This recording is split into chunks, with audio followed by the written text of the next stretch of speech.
Hello lovely friends, and a very warm welcome to another mixed media tutorial with me, Lisa Taggart. And as you can see, I have the new release stamps, the summer release from Lavinia stamps, and they are absolutely glorious. I absolutely adore them, and I've had enormous fun creating this picture for you today. So if you're interested in that, let's take a look at the materials used first of all. To begin with, we've got the watercolour card, which is hot pressed. That means it's got a smooth surface for stamping. We've also got our Dinkles again this week, and the colours are sea blue, yellow, porcelain and pink. Some of my favourite colours. We've also got the sprays, the acrylic sprays in periwinkle and bright white. And of course the lovely Elements ink pads in mulberry, blue atoll and confetti. We've got VersaFine Clair for some stamping in Chianti and Rainforest, but any colours you have would do.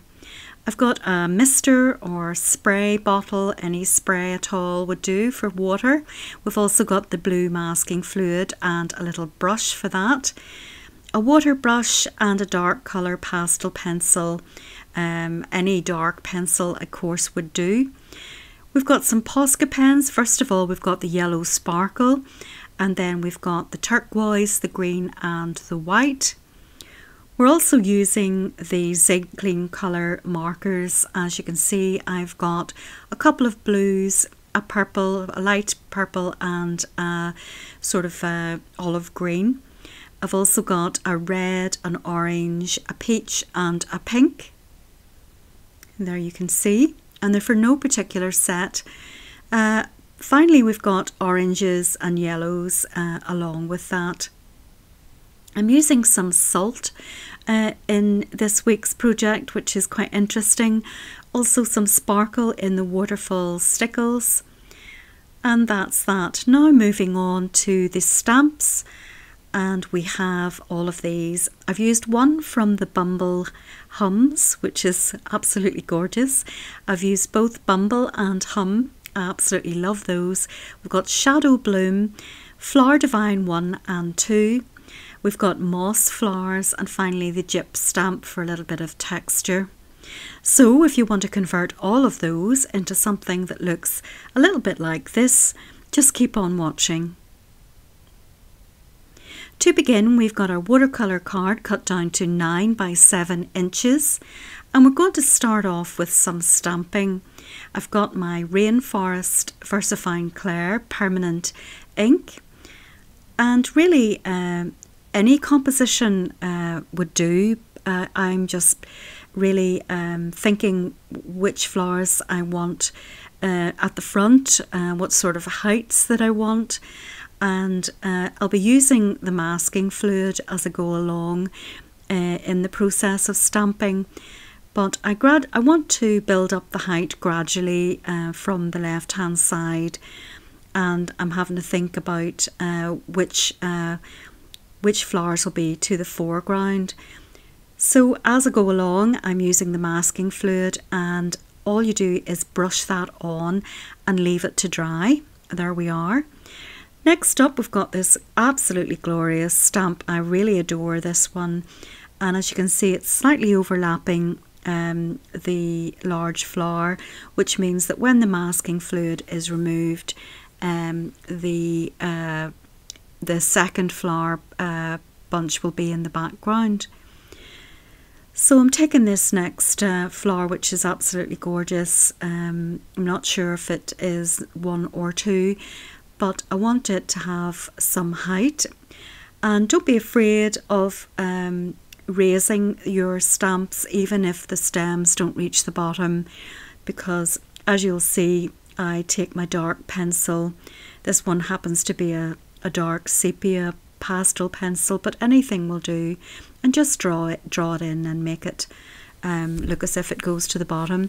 You'll also note that I have manipulated the stem of the stamp to bend when I've put it on the stamping block, so that it's not perfectly straight, just for extra interest.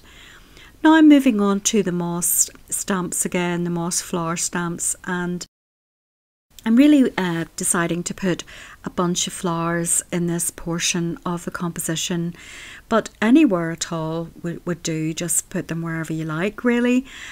Starting off with this the largest one, and then I'm going to move on to this little stripy job, popping him round about wherever you like.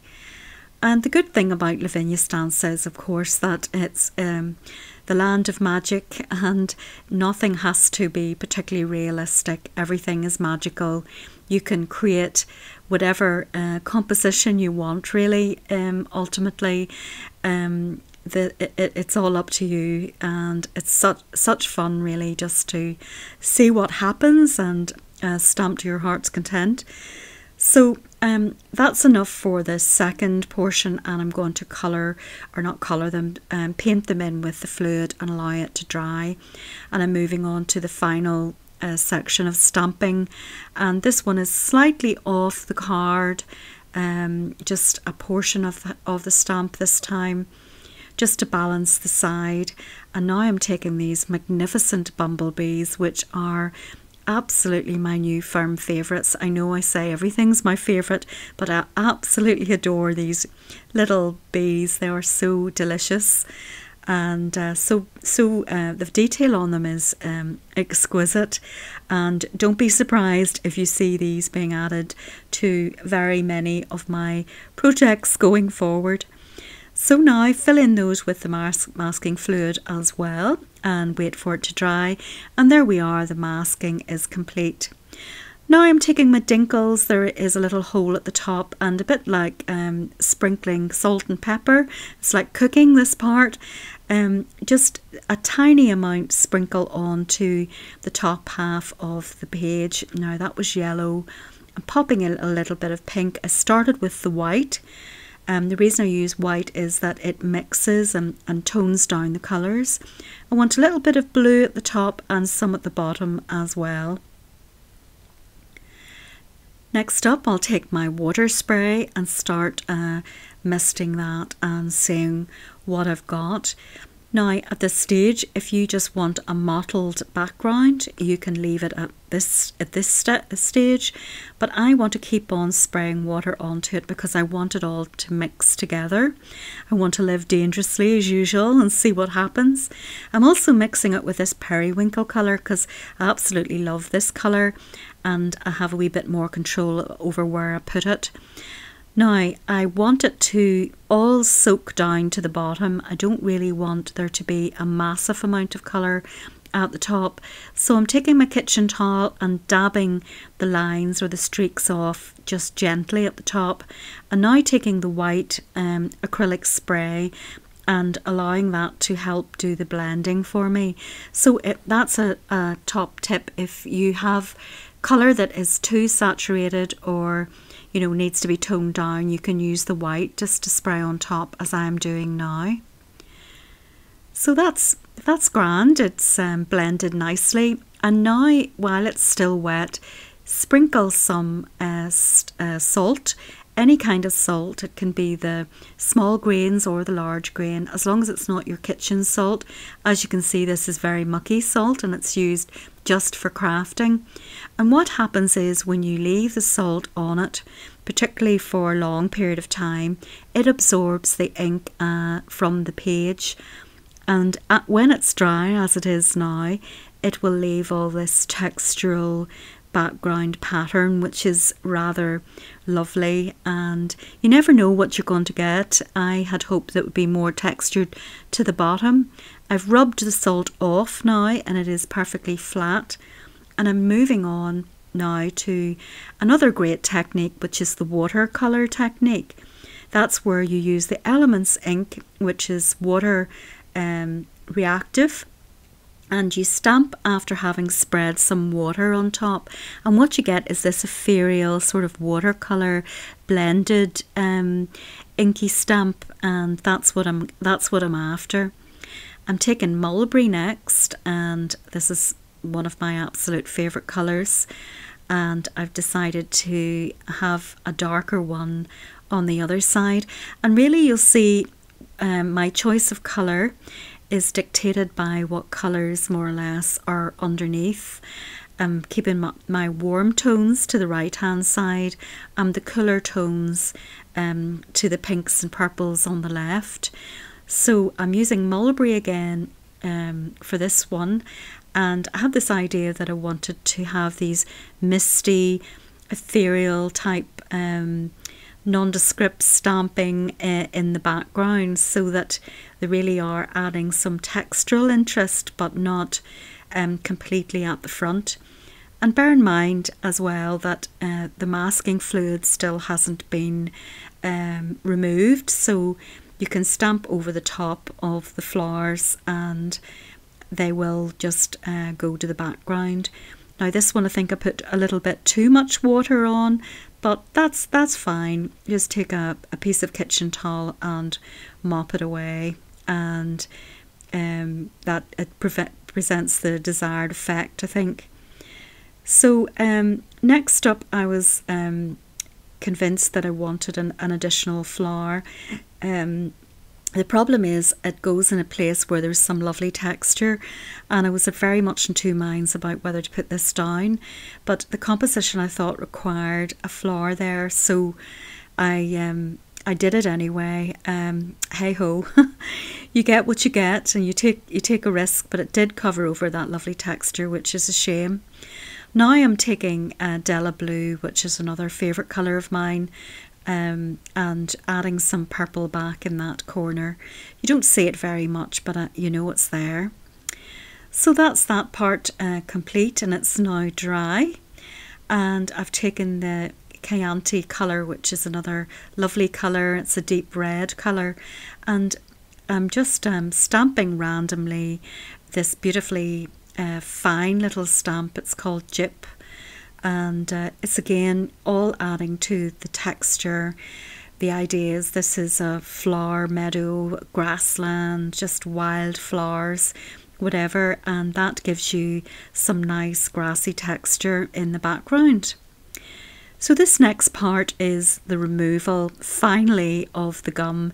Now make sure that the ink underneath is thoroughly dry, and also if you take a baby wipe to the surface of the gum just to make sure that all the ink has been removed from it before you rub the gum off.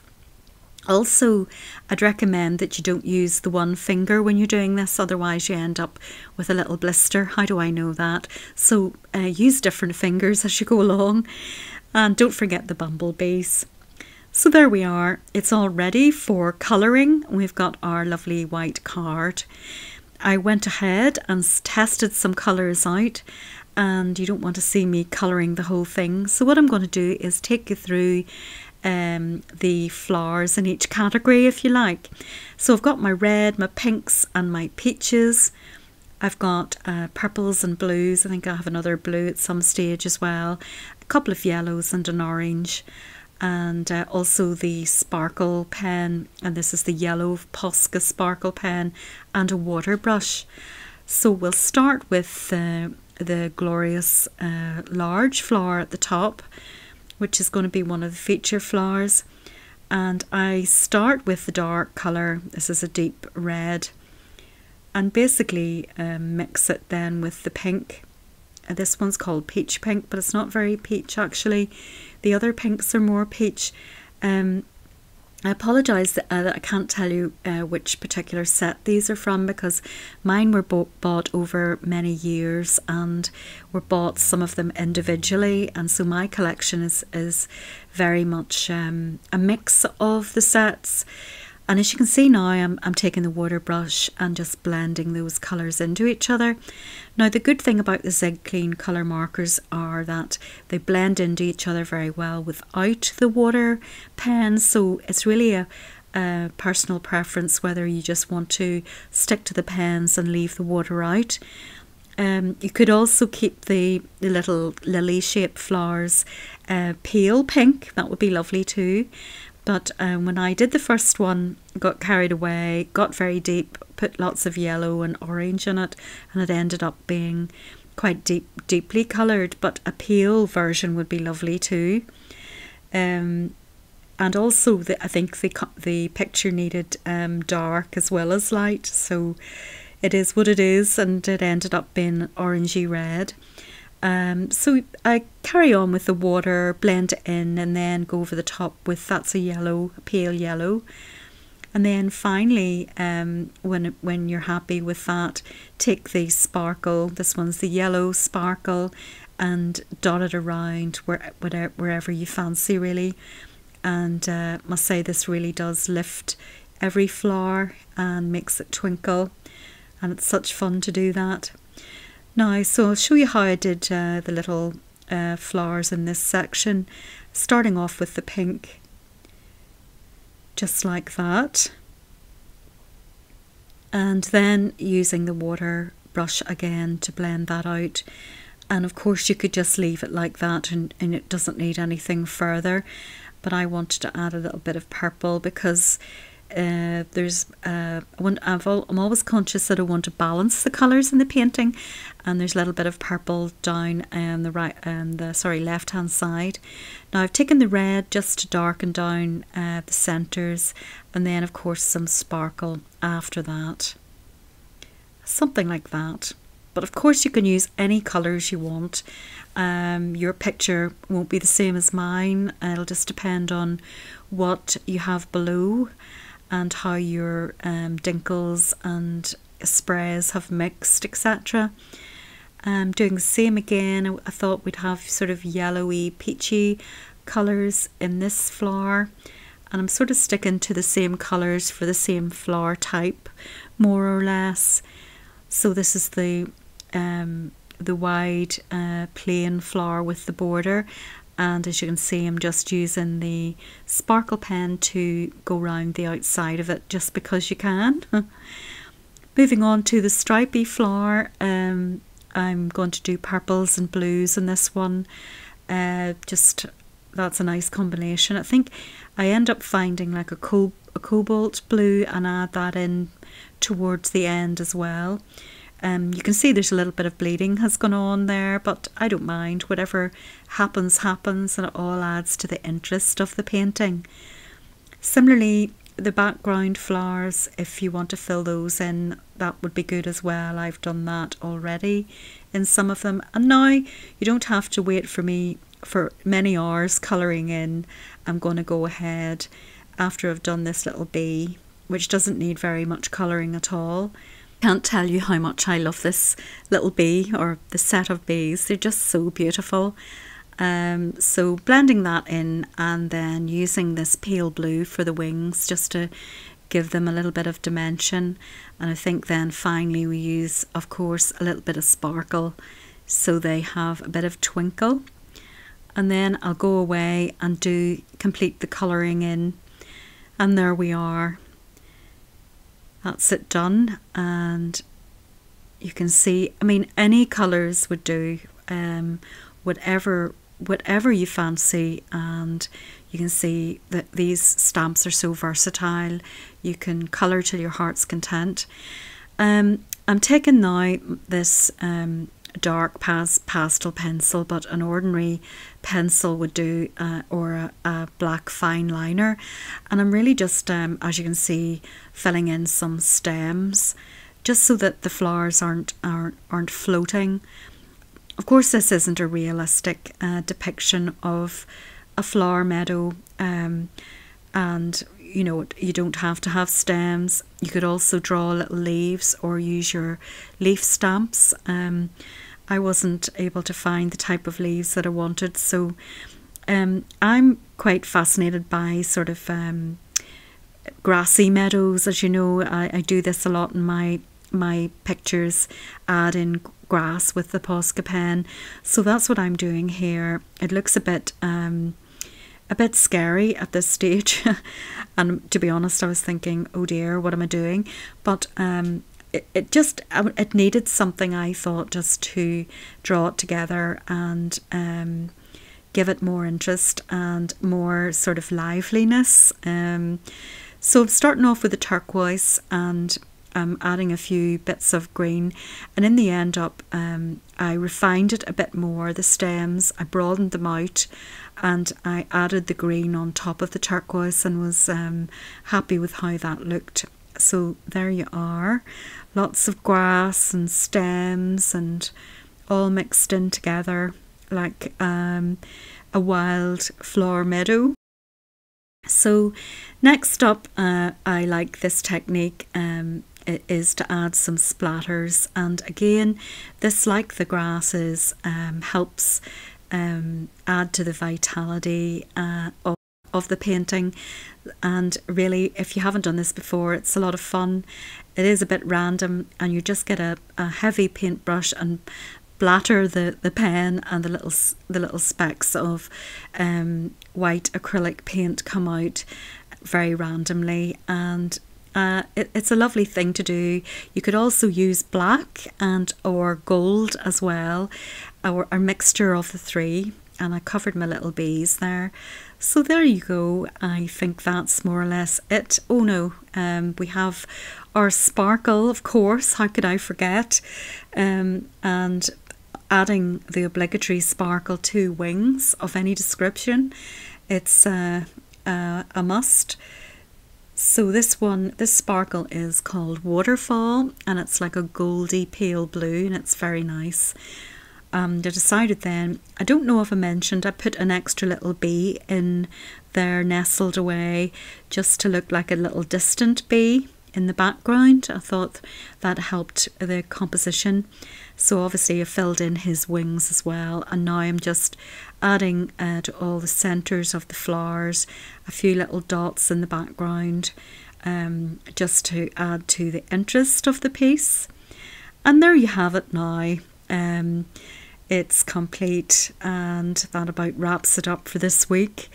It's been mounted onto pale cream and black with a wee black border there to complement the black stems, and there you can see the texture that the salt made and all the different layers, how it's come together, and those absolutely delightful little bumblebees which I thoroughly adore. And I hope you enjoyed this week's project, and I hope you managed to get some of the new stamps, which are absolutely lovely. I'll certainly be using them a lot in the coming weeks. And I can't wait to see what you create. I just know there's going to be some fantastic work out there. So please take very good care of yourselves until next time. Thank you so much for joining me today. And above all, get creating, be brave, and enjoy the adventure.